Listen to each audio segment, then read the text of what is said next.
apologies. What has VW been up to? Essentially, the car company was cheating on the very strict emissions tests by getting cars to give false readings. I'm going to show you how it worked.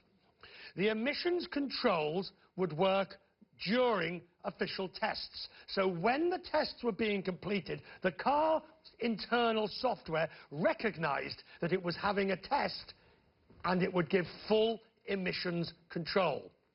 At other times, the emissions control, the switch, as it's known, was greatly reduced. Now, the car performed better. These diesel cars had more power, more oomph. But in doing so, the nature of diesel is it's emitted 40 times the legal levels of nitrous oxides. The EPA, the Environmental Protection Agency Authority, says they cause asthma and respiratory problems. Drew Kodjak is the executive director of the International Council on Clean Transportation, the group that helped to tip off the EPA. I've read the documents and I've read the story, and as I understand it, nobody was more surprised than those who did the tests with what you found. That's correct. We set off to try to actually prove that diesels can be clean in the United States.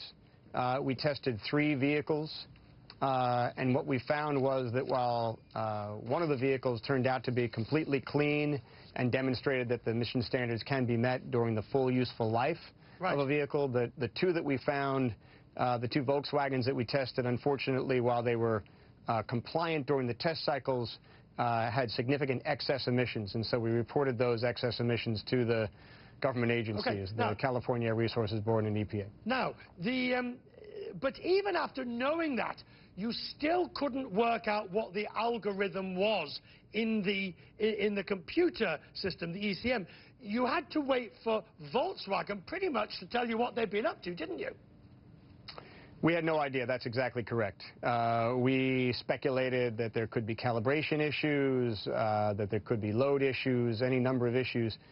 We had no suspicion that there was a defeat device on the vehicle. This defeat device, why, to those viewers and people like myself who are ignorant of these things, what does, I mean, I know it reduces the emissions, but from the driver's point of view, what's the purpose of it? Why would you want to have it there? What does it do for the car?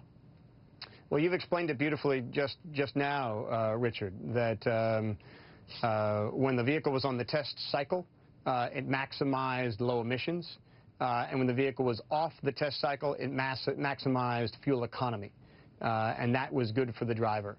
It also diminished the amount of urea that had to be used in the emission control systems as well. Okay, so do you believe, and this is maybe a difficult question, but, you know, when this defeater device was put in, this defeat device was put in, do you believe it was many years ago and it's one of those things everybody's just forgotten was there, or do you think it's far more likely this has been there, they've known it's there, and they've left it there? It's very difficult to speculate on what was going on in Volkswagen. We do know that the vehicles have had defeat devices on them since 2009, so that's certainly some years.